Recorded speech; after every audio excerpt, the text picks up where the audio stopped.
diocesan renewal.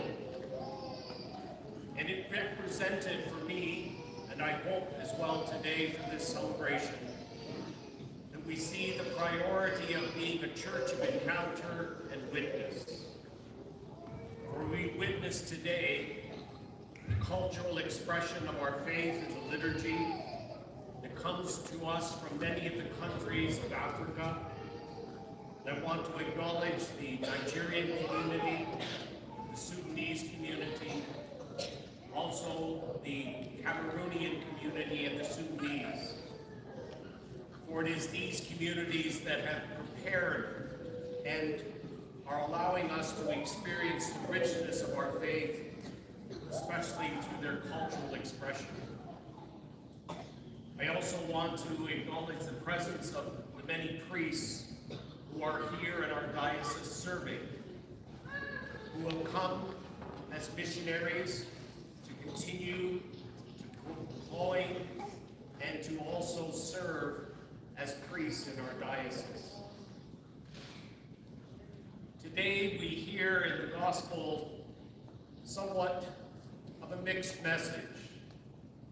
There is the comfort of our faith, that God values each one of us who proclaim his faith, and also the challenge that also is part of living and witnessing to Christ.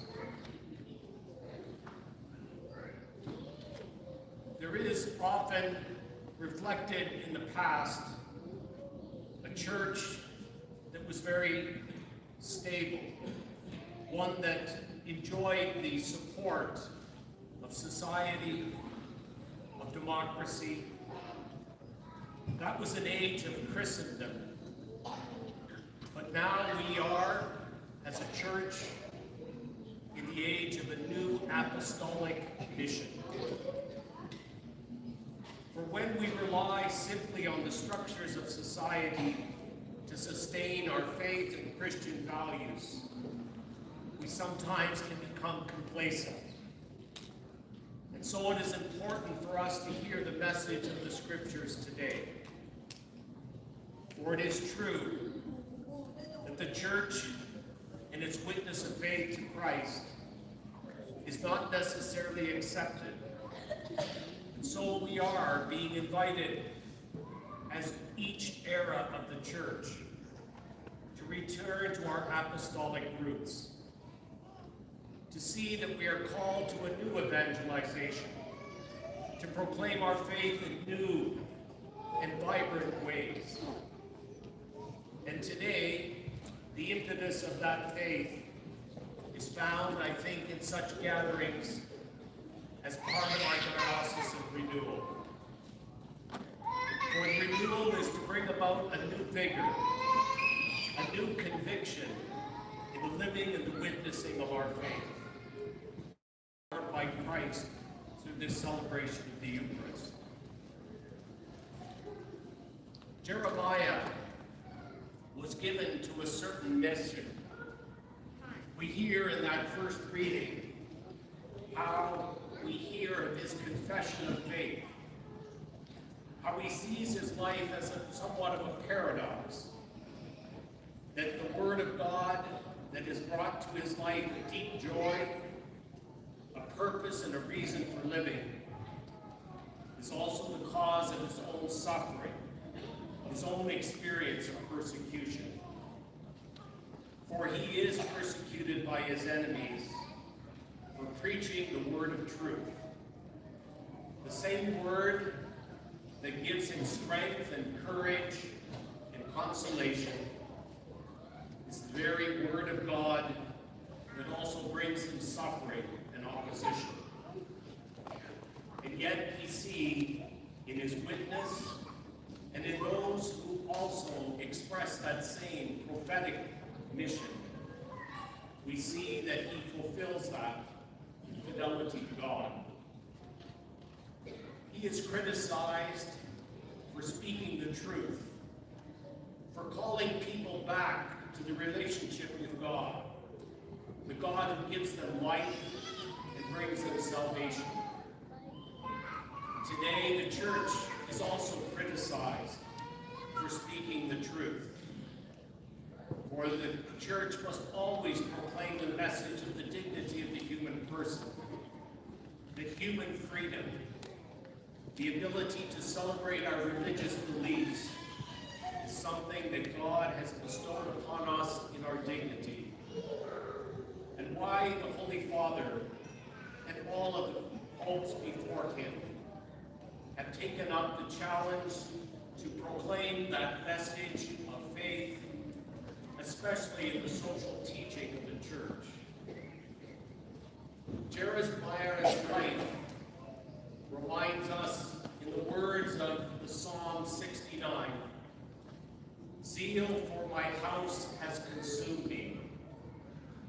These very words were also echoed in the Gospel of John as he attributed them to Jesus' ministry. Zeal for his house will consume him. And this is what we need to discover as a church. The zeal of proclaiming truth and the witness of our faith. It is part of the prophetic tradition that we receive from the Old Testament and that is witnessed in the life and the ministry of Christ. Where did this zeal originate for Jeremiah? It awakened in him at a very early age that he was called by God to a special mission.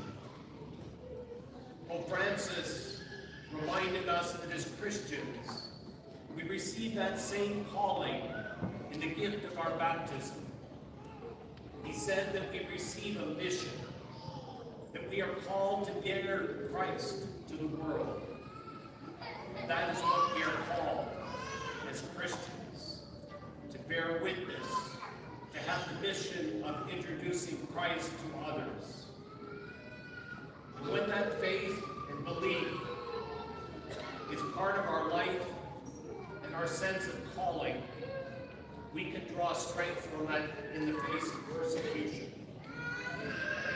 Each of us is called to a certain mission, to a certain field of evangelization.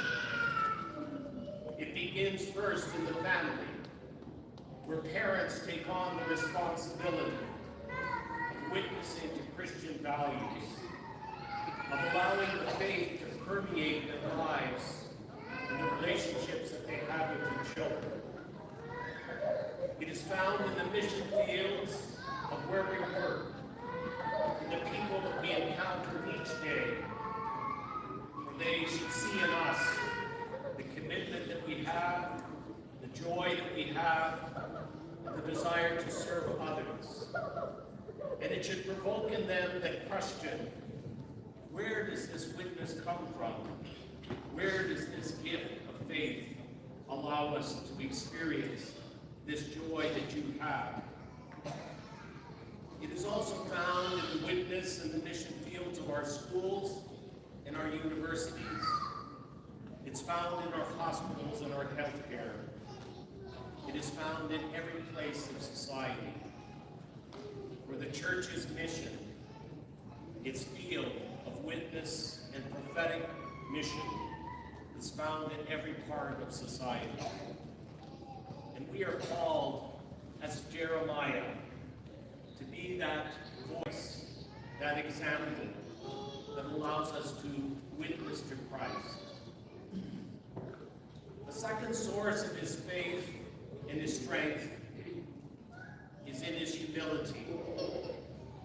For Jeremiah acknowledged many times that he was insignificant